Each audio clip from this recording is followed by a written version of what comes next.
Number one, nobody cares about you. You have to make them care about you. And then number two, in terms of communication dynamics, you really need to think about how you can make the consumer the hero rather than the brand.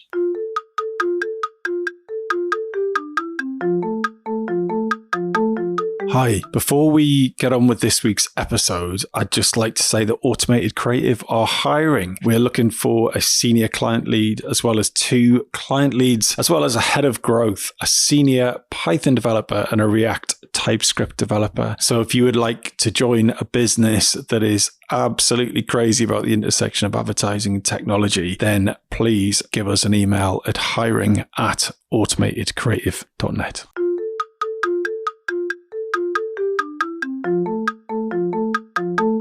Hello and welcome to the Shiny New Object podcast. My name is Tom Ollerton. I'm the founder of Automated Creative, and this is a podcast about the future of marketing. Every week or so, I have the pleasure and the privilege of interviewing one of our industry's leaders, and this week is no different. I'm on a call with Travis Gordon, who is Senior Consumer Insights Manager at Danone. So Travis, for anyone who doesn't know who you are and what you do, could you give us a bit of a background? Yeah, so currently I'm the Senior Insights Manager on Silk. So that includes soy milk, almond milk, coconut milk, and most recently our Next milk.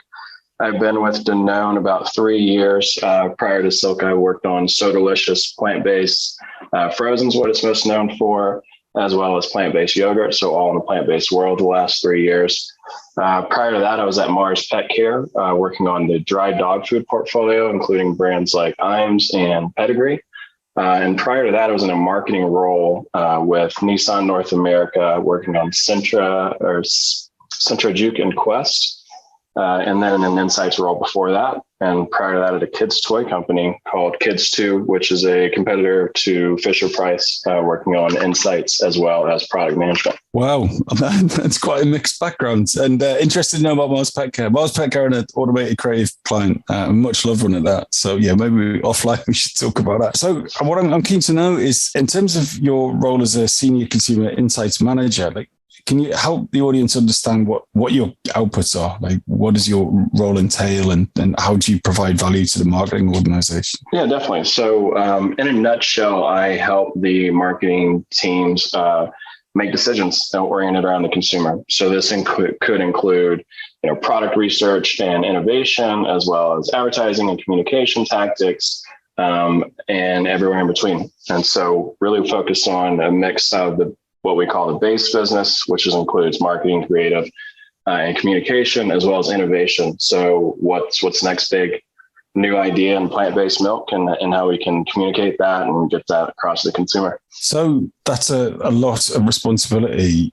And if you're having to keep track of all these trends and find all these insights and make these recommendations, there's a chance, I guess, you might get overwhelmed at times. So what is your approach to overwhelm? How do you make sure that you stay on your game and don't let everything get too much? Yeah, overwhelm is definitely prevalent. I'm sure that's something a lot of your audience members can relate to in a post-COVID world. And so what I really like to do is focus on myself and my own mental energy and my own well-being. What that looks like for me is, a fitness routine 4 days a week to really clear that mind and de-stress, as well as some meditation and some mental health exercises.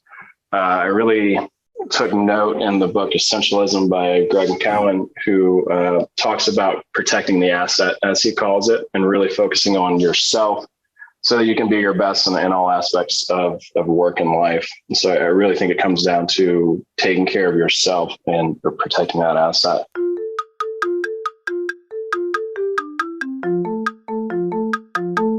So tell me about the fitness routine. Is it the same every 4 days? It varies based on how early of a meeting I have. So if I have a very early meeting, I have to get to work early, I'll work on the rower that we have in our house.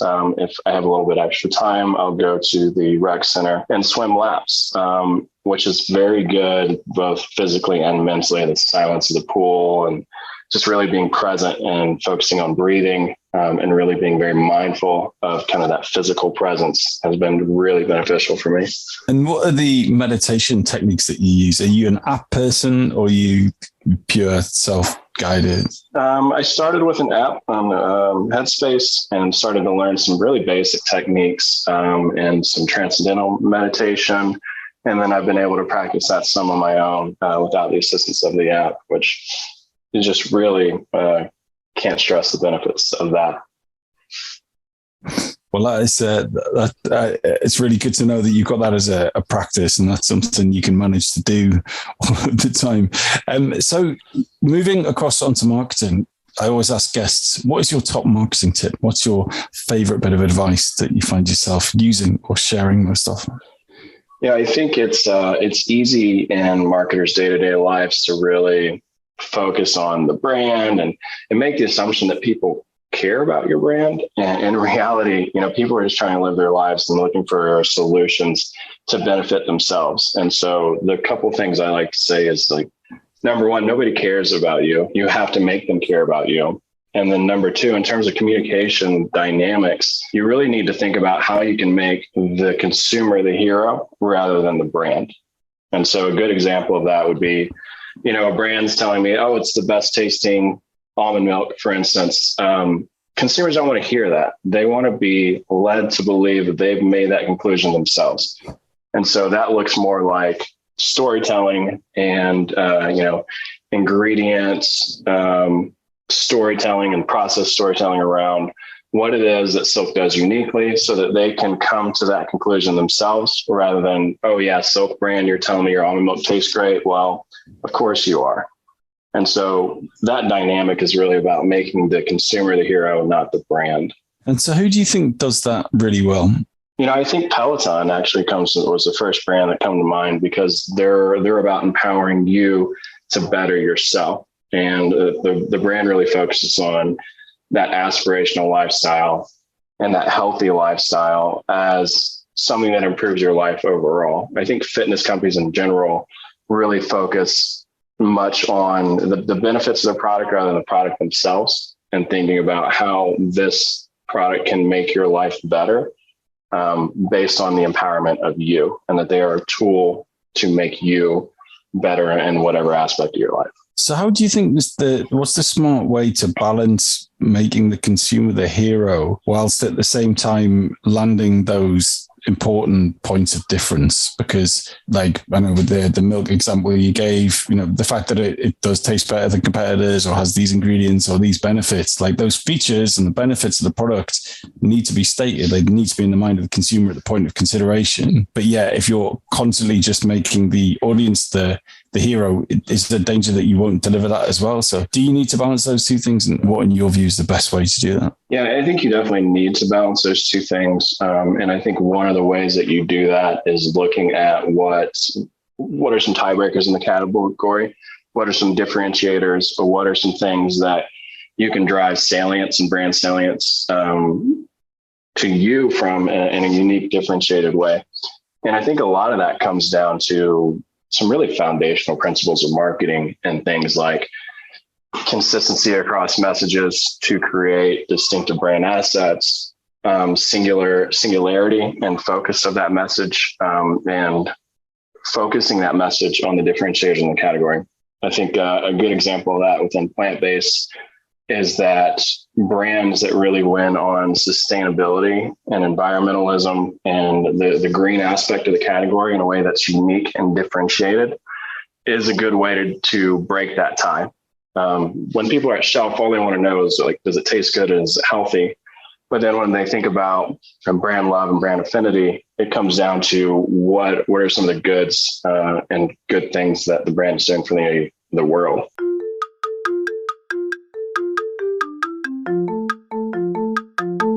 This week, we are brought to you by Attest. Attest is a consumer research platform that enables brands to make customer understanding a competitive advantage with continuous insights. By combining unparalleled speed and data quality with on-demand research guidance, the platform makes it simple and fast to uncover opportunities with consumer data and grow without guesswork.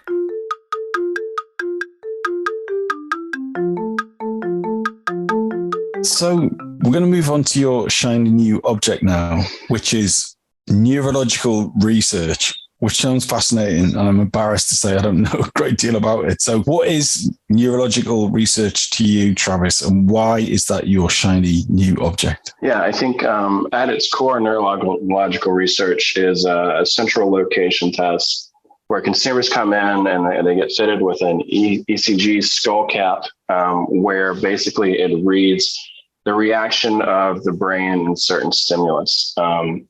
I've used this most often with looking at creative and advertising. And so what you can do with something like that is it measures a baseline of things like, okay, you show the Silk logo, what part of the brain does it activate and fire against when Silk is shown? So where is that memory stored?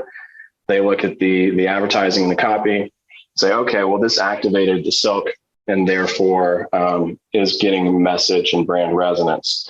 In addition to that, you can look at things like, are they confused? Are they intrigued? Are they activating the memory? All in ways that the consumer doesn't even have to say a word. It's kind of sci-fi, kind of Black Mirror, but you get this data based on the literal reaction of the brain to the stimulus rather than people having to post-rationalize or use their system to thinking. So it's really brainstem. It's really at the core of what people think and feel, because it ties back to even before the point in which they tell you how they think and feel.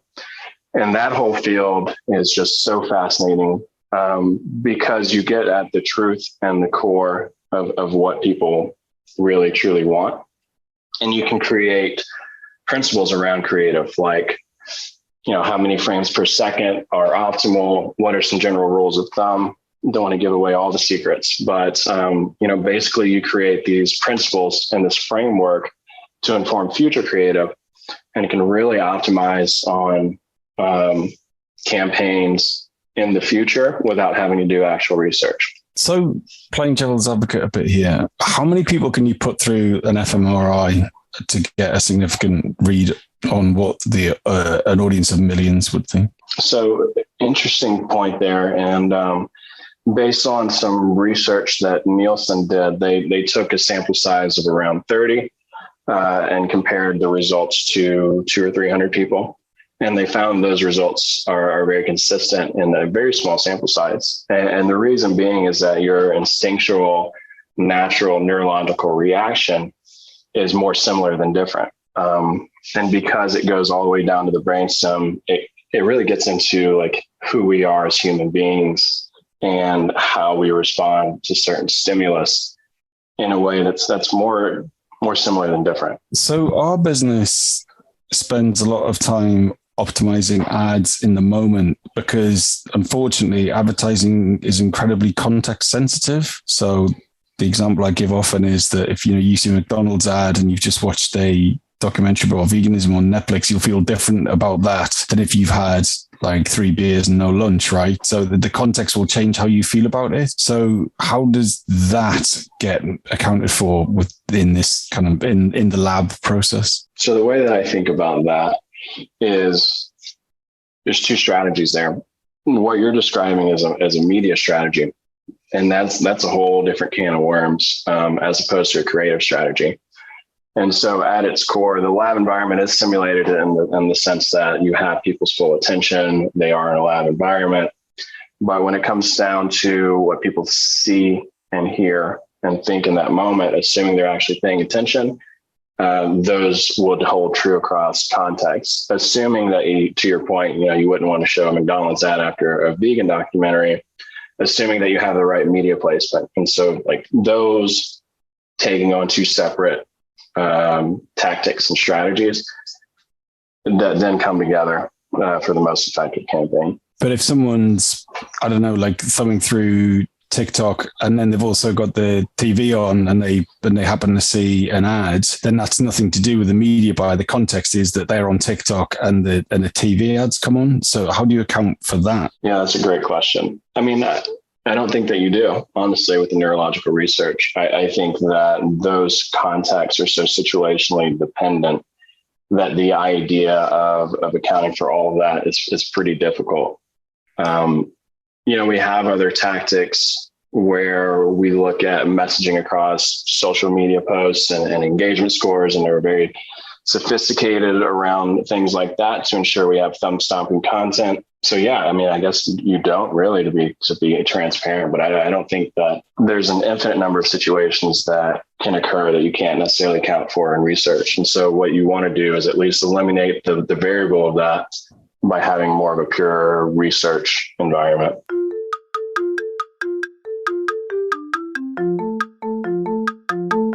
So one thing I'm keen to know if neurological research can support with. So as I understand it, you're getting a really true read on a large audience. Like 30 people is as good as or accurate as enough as 300 people and presumably 3,000 and 3 million, which is amazing. And you're seeing how people respond. Is it activating memory? Are they confused, intrigued, and all these kind of things? But how are you able to measure things like intent? Do you have like ads that people can click on and go and transact within this system? Or are you looking for purely reactions from the audience and not a kind of physical response, i.e. a click or a purchase or intent? Yeah, there are specific algorithms that take into account multiple metrics within the neurological research that have, I want to say, an 80 or 90% correlation to end market results.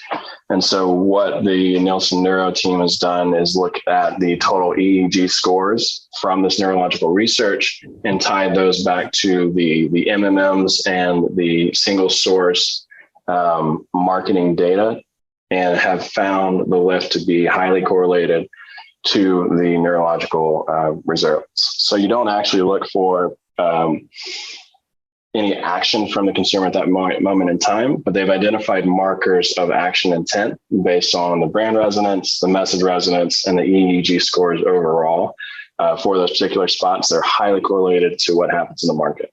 Travis, this genuinely sounds too good to be true, right? So I'm going to need to look a bit deeper. So have you got a machine that can tell me how people respond emotionally to my brand? And the machine can also tell me whether a certain creative is going to drive a certain amount of uplift. That seems like a done deal to me. But what are the shortcomings here? What doesn't this do?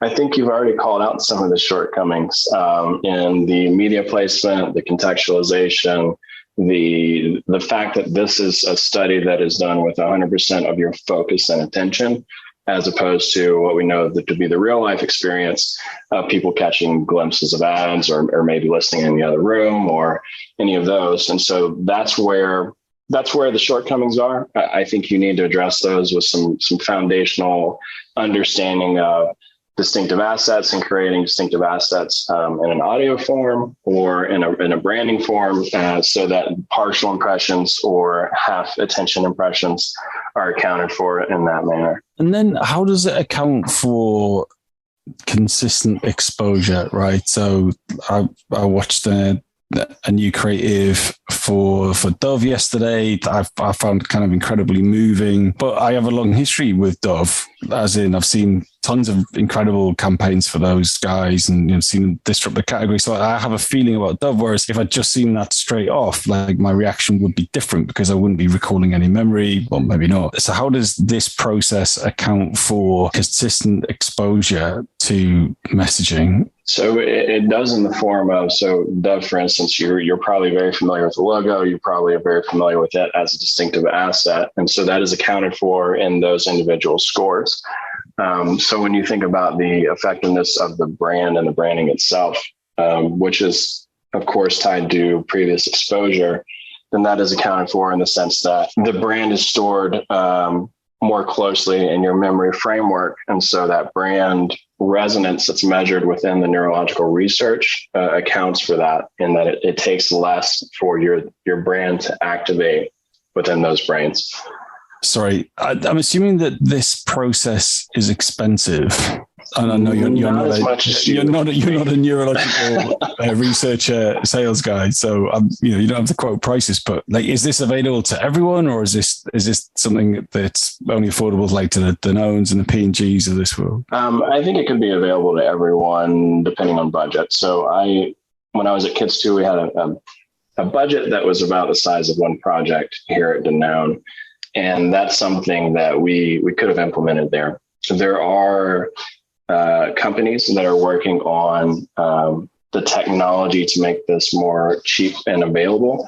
I've had some initial conversations with companies that utilize smartwatch metrics to proxy neurological research. And so with that capability in mind, basically you can do neurological research remotely in a way that's very inexpensive. And it does that by looking at the heart patterns and rhythms that change as someone gets a dose of oxytocin or serotonin or whatever hormone that may be, and ties that to the neurological benefit. I haven't experienced it firsthand. I think it sounds very intriguing, and it's something that we're looking into pursuing. Yeah, definitely. So presumably you'd have like a much larger sample size there as well, and exactly. Then people would have to I'm hoping they'd have to opt into that, otherwise that would be like really weird, or just very 2010. They definitely opt into that, and definitely should opt into that. But when we think about the drivers of cost within the study I've already described, it's the equipment, the neuroscientists, the central location tests. Those are all drivers of cost, and as more technological advancement towards neurological research happens, you expect those barriers to get lower and lower. Even just in looking at beyond marketing and human and psychological research, it seems like neurological advancements are taking place, and that we're finding a lot of really interesting studies. There's a gentleman by the name of Andrew Huberman who has a podcast interview on Tim Ferriss I would encourage everybody to listen to. It talks a lot about some neurological dynamics from a psychological perspective.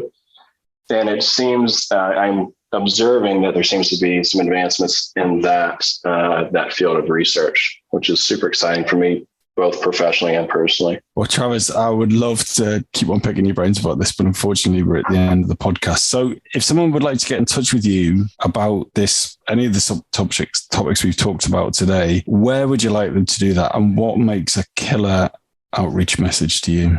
Oh, we get so many outreach messages soliciting sales. Let's educate the audience. Let's educate those salespeople. What makes a really good message that you respond to? Concise and demonstrating a unique value proposition. And getting in touch with me via LinkedIn is probably the best way to do that. But in terms of differentiation, there's a million research companies out there. They're all kind of saying the same thing of like, oh, well, we get to the core of the consumers, we get to the psychological consumers. Like, what unique methodologies and approaches do you have that no one else does? And that's pretty difficult from a salesperson's perspective to communicate in literally one or two sentences. But that's one thing I'll say not to do is someone contacted my personal email to solicit some business yesterday, and that was so frustrating. I don't think I'll ever use that company. I think we all try to create barriers between our work and personal life, and that seemed to cross that barrier in a way that just really irritated me. Right. Well, whoever did that, stop it. Yeah. Okay, Travis, look, I really enjoyed that. Thank you so much. Yeah, Tom, appreciate your time. Hi, just before you go, I'd really appreciate it if you could take the time to write a review of the Shiny New Object podcast on Apple Podcasts or iTunes, whatever it's called these days, or whichever podcast provider you use. We're an indie podcast, so it would go a long way for us if you could just share the word and give us a bit of a support on those channels. That'd just be fantastic. If you haven't got time, that's also cool. And yeah, if you could tell your colleagues about the podcast, and also, if possible, don't forget to subscribe. And I'd love to hear your feedback. If you'd like to speak on the podcast or be a guest, or you think I'm asking the wrong questions, anything, I'd be super interested to hear what you think. So please email me at tom@automatedcreative.net. That's TOM at, I'm not going to bother spelling it. Anyway, you'll work it out. Thanks so much.